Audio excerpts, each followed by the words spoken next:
زموږ په وطن کې چې څه ناخوالې پېښې شوې وي په هغو کې د هغو جملو څخه موږ ته چې اوس موږ د مسلمانانو په مابینځ کې د دې ولس او د جامعې په مابینځ کې چې هغه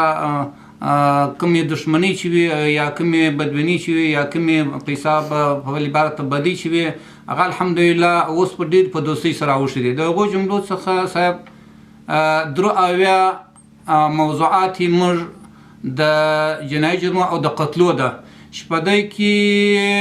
په دې درو اویا کې داسې موضوعات راغلي دي چې 6 مړي 15 مړي 4 مړي سوي وه. الحمدلله هغه ټول اوس حل سوي دي. درو اویا موضوعات د قتل او یا نور ورته قتل چې ډېر غټ جرمونه وه او په عمل کې د مسلمانانو چې دغه بې اتفاقي وه یا نفاق یا کوم عداوت او دښمني چې په دې 100 کلنه جګړه کې او په دې 100 کلنه اشغال کې د کفارو زموږ وطن ته پېښې سوي لله الحمد هغه ټول په دې 100 کلنه کې دغه درو اویا حل سوي دي. عرضي موږ ته په دې تېر کال کې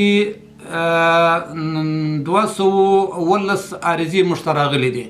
په دې 219 کې په مختلفو موضوعاتو باندې شاته د محاکمو د خاص هم موږ ته راغلي دي او د نورو اداراتو خاص هم راغلي دي. په دغو کې مې ما درته وویل چې درو اویا د قتل او یا د هغه سختو جنایي جرمونو چې چا کړي وو د هغو په باب باندې د زخمو د نور په باب باندې راغلي وي. نو الله الحمد په دغه کې موږ 219 جمله موضوعات موږ ته ادارې ته راغلي دي. لله الحمد چې موږ د معروفاتو په هکله عموما که مرکز وي او که ولسوالۍ وي الحمدلله معروفات مو ډېر اقامه د معروفاتو راغلې ده چې دغه جملې څخه په طور د نمونې به دا درته وایي چې ځینې وخت به مساجد وو خو دغه مقتدیان او خلک به ډېر پر وخت به نه حاضرېدله او جماعت ته به منځ به کوی خو البته جماعت ته به نه وو. خو لله الحمد کم وخت کې په دا یو کال کې چې زموږ اداره د امر معروف سبان یو کال د امر معروف شعبه او چې فعاله سوې ده مساجد مو ټول عموما که مرکز وي که د ولسوالۍ الحمدلله مساجد مو د خلکو ډک دي او خلک پر وخت باندې چې خپلو جماعتو ته راځي او څوک چې منځ یې نه وزده انشاءالله د لمانځه د زده کړې لپاره ترتیبات برابر سوي دي او د جماعت وخت ورته برابر سوی دی جماعتو ته راځي او بعضې مساجد مو چې امامان یې نه درلود هغو دپاره امامان آماده کړي دي او بعضې ځایونه چې خلکو مسجد نه درلود هغو دپاره مو مساجد جوړ سوي دي. نو الحمدلله معروفات ډېر پرپای سوي دي. هغه دودونه یا هغه کوم بعضې اصلاحات چې په دې 100 کلنه دوره کې چې د اشغال په دوره کې چې د خلکو پر بعضې ذهنیت باندې څه منفي اغېز کړی و هغه الحمدلله ورک سوي دي. زموږ کوم دودونه چې هغه اوس د شریعت په نوړه کې او زموږ د کوم د اصولو د فقه حنفي په نوړه کې هغه الحمدلله ادا کېږي. زموږ په اداره کې یو بخش د سم شکایاتو د اورېدلو یو مدیریت دی عمومي مدیریت دی چې هغه بیا خپل ځان ته خپل 3 بخشه لري. موږ د اوس په دې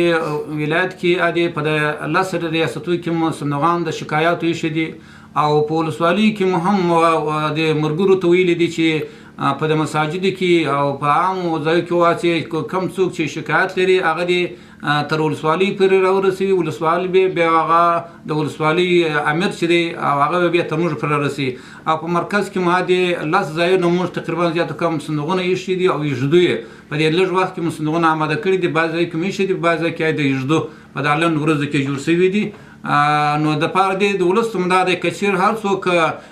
د هرې ادارې څخه کوم شکایت ولري اړوند مرجع ته دې مراجعه وکړي انشاءالله د دوی شکایت اورېدل سوی دی اورېدل کېږي او په دې هکله مو الحمدلله تر ډېره حده پورې د شکایاتو په برخه کې مو د ولس سره مو همکاري کړې ده او د ولس مشکلات مو حل کړي دي او په پام کې لرو چې انشاءالله حل شي. په اخره کې مو د ولسي وګړو ته مو هم دا مخکې مو هم دغه رضو تقاضا اوس مو هم دا دی چې ولس باید موږ سره همکاره سي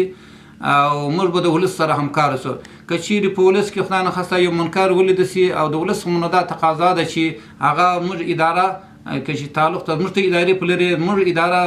را خبره کړي او موږ به بیا اجرات وکړو او موږ چې د ولس لپاره یو قوی اجرایه یو او موږ په هیڅ یو خادمین د دې ولس لپاره یو او د خدمت لپاره هماده د ولس لپاره یو نو موږ د ولس څخه مو دا تقاضا ده که چیرې یو منکر یو ځای ولید سي یا منکر وي چې ژر تر ژره موږ اداره خبره کړي چې ان شاء الله موږ به هغه منکر د بین یوسو ان شاء الله خدای کوي